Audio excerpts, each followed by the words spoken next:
নমস্কার বন্ধুরা, শিল্পীর রান্নাবাটিতে আপনাদের সকলকে স্বাগত। আর আজ আমি শেয়ার করছি পেঁয়াজ রসুন ছাড়া সম্পূর্ণ নিরামিষ ঝটপট একটি পনিরের রেসিপি। বাড়িতে থাকা খুব সাধারণ উপকরণ দিয়েই এই রেসিপিটি বানিয়ে নেওয়া যায় এবং খেতে হয় ভীষণই সুস্বাদু। তো চলুন ঝটপট রেসিপিটা দেখে নেওয়া যাক। আর চ্যানেলের নতুন বন্ধু হয়ে থাকলে চ্যানেলটা সাবস্ক্রাইব করার অনুরোধ রইল। প্রথমেই একটা মশলার পাউডার বানিয়ে নেব। এর জন্য দিয়ে দিলাম 4টা ছোটো এলাচ, 3টে লবঙ্গ, 1 টুকরো দারচিনি, 1 টুকরো জায়ফল আর অল্প পরিমাণে জয়িত্রী। এর মধ্যে কোনো একটা মশলা না থাকলেও কিন্তু বানিয়ে নিতে পারেন। এবার এই মশলাগুলোকে একসাথে ভালোভাবে একটু গুঁড়ো করে নেব, তবে খুব মিহি পাউডার না হলেও কিন্তু অসুবিধে নেই। দেখুন আমার গুঁড়ো করে নেওয়া হয়ে গেছে। এবার এটাকে সাইডে রেখে দিচ্ছি। এবার যে গুঁড়ো মশলা আমরা রান্নায় ব্যবহার করব সেইগুলো একটা প্লেটের মধ্যে নিয়ে নিচ্ছি। দিয়ে দিলাম 1 চা চামচ বেসন, 1/2 চা চামচ ধনে গুঁড়ো, 1/2 চা চামচ জিরে গুঁড়ো, 1/2 চা চামচ কাশ্মীরি লঙ্কার গুঁড়ো, 1/2 চা চামচ ঝাল লঙ্কার গুঁড়ো, 1/2 চা চামচের চেয়েও কম হলুদ গুঁড়ো। আর যেহেতু পনির রান্না তাই পনির তো লাগছেই। নিয়ে নিয়েছি 200 গ্রাম পনির। এইভাবে চৌকো চৌকো টুকরো করে কেটে নিয়েছি। আপনারা নিজেদের পছন্দ মতো শেপে কেটে নিতে পারেন। আজ আমি পনিরটা না ভেজে রান্না করছি, তবে আপনারা যদি একান্তই পনির ভেজে রান্না করতে পছন্দ করেন বা খেতে পছন্দ করেন, হালকা একটু 1 মিনিটের জন্য তেলের মধ্যে দিয়ে একটু লবণ দিয়ে ভেজে নিতে পারেন। তবে এইভাবে বানিয়ে দেখতে পারেন, খেতে কিন্তু ভীষণ ভালো লাগবে। এবার একটা কড়াইতে দিয়ে দিলাম রিফাইন্ড অয়েল অল্প পরিমাণে, আর দিয়ে দিচ্ছি 1 টেবিল চামচ বাটার। আপনারা যদি বাটার না ব্যবহার করতে চান তার পরিবর্তে 1 টেবিল চামচ ঘি দিয়ে দিতে পারেন, তাতেও কিন্তু ভীষণ ভালো স্বাদ হয়। দেখুন বাটার আর তেলটা ভালোভাবে গরম হয়ে গেছে, বাটারটা মেল্ট হয়ে গেছে। এবার এর মধ্যে দিয়ে দিচ্ছি যে গরম মশলার গুঁড়োটা বানিয়ে রেখেছিলাম সেটা। গুঁড়ো মশলাটা দিয়ে একটু কয়েক সেকেন্ডের জন্য নাড়াচাড়া করে ভেজে নিলাম। এবার দিয়ে দিচ্ছি বাকি গুঁড়ো মশলা, বেসন ধনে জিরে যে গুঁড়োগুলো নিয়েছিলাম সেইগুলো দিয়ে দিলাম। গুঁড়ো মশলা দিয়ে 2 থেকে 3 মিনিটের জন্য ভালোভাবে লো ফ্লেমে ভেজে নিতে হবে, যাতে মশলার কাঁচা গন্ধটা চলে যায়।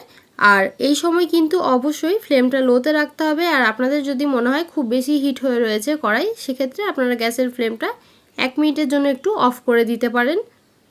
গুঁড়ো মশলা দেওয়ার পর আবার কিন্তু অন করে দিতে পারেন। সেক্ষেত্রে মশলাটা পুড়ে যাওয়ার ভয় থাকে না, কারণ মশলা পুড়ে গেলে তরকারির রঙটা কিন্তু কালচে হয়ে যাবে, যেটা দেখতে ভালো লাগবে না। আর যেহেতু আমরা এই রান্নায় বেসন ব্যবহার করেছি, খুব ভালো করে কিন্তু এই সময় ভাজতে হবে, কারণ বেসনের কাঁচা গন্ধ থেকে গেলে কিন্তু খেতে ভালো লাগবে না। মশলার থেকে একটা মিষ্টি গন্ধ বার হয়েছে। এবার একটা মশলার পেস্ট আমি আগের থেকে বানিয়ে রেখেছি, চলুন দেখে নিই। একটা মিক্সিং জারে নিয়ে নিলাম একটা বড় সাইজের টমেটো কুচি, দিয়ে দিলাম 1 ইঞ্চি আদা, আর দিয়ে দিচ্ছি 8 থেকে 10টা কাজু বাদাম। এটার একটা স্মুথ পেস্ট বানিয়ে নেব। পরিমাণ মতো অবশ্যই জল দেবেন পেস্ট করার সময়। দেখুন একটা স্মুথ পেস্ট রেডি হয়ে গেছে। এবার এই মশলার পেস্টটা এর মধ্যে দিয়ে দিচ্ছি। এবার লো টু মিডিয়াম ফ্লেমে ভালোভাবে মশলা দিয়ে একটু কষিয়ে নিতে হবে। আর যেহেতু আমরা মশলার মধ্যে কাজু বাদাম ব্যবহার করেছি, তাই মশলা একটু লেগে যাওয়ার সম্ভাবনা থাকে, তাই অবশ্যই ফ্লেমটা প্রয়োজন হলে লো করে দেবেন। আর খুব ড্রাই লাগলে একটু জল দিয়েও কষিয়ে নিতে পারেন, তবে মশলাটাকে কিন্তু খুব ভালোভাবে কষাতে হবে। মিক্সারের বাটি ধুয়ে কিছুটা জল দিয়ে দিলাম।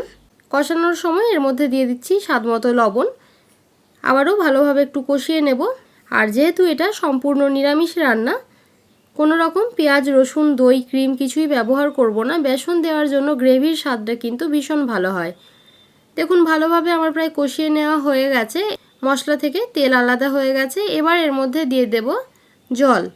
এখানে আমি 1/2 কাপের চেয়ে একটু বেশি পরিমাণে জল দিয়েছি। খুব বেশি জল দেওয়ার প্রয়োজন নেই, যেহেতু খুব বেশিক্ষণ আর রান্না হবে না।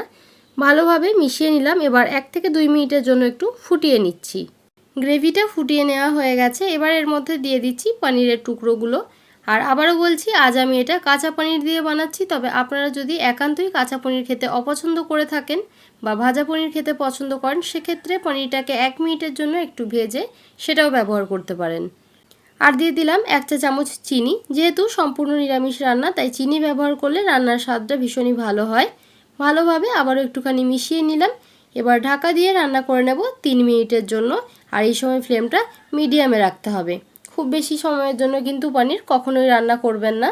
দেখুন আমার 3 মিনিট হয়ে গেছে আর পনিরটা কিন্তু ভেঙেও যায়নি, সফট হয়ে গেছে। এবার গ্যাসের ফ্লেমটা অফ করে দিচ্ছি। আর এই রান্নায় কোনো ধনেপাতা আমরা ব্যবহার করব না, তবে আপনারা চাইলে ওপর থেকে 1 চামচ বাটার বা ঘি দিয়ে দিতে পারেন, তাতে কিন্তু আরও সুস্বাদু লাগবে। তবে আজ আমি এইভাবেই সার্ভ করব, আর এর মধ্যে কিছু দেব না। এইভাবে অবশ্যই রেসিপিটা একবার বাড়িতে ট্রাই করে দেখবেন। কেমন লাগলো কমেন্ট করে জানাতে ভুলবেন না। যদি ভালো লেগে থাকে একটা লাইক করবেন, আর এই ধরনের নিত্য নতুন রেসিপি পাওয়ার জন্য চ্যানেলটাকে সাবস্ক্রাইব করতে ভুলবেন না। দেখা হবে আবার একটা নতুন রেসিপি নিয়ে, আর এতক্ষণ সাথে থাকার জন্য ধন্যবাদ।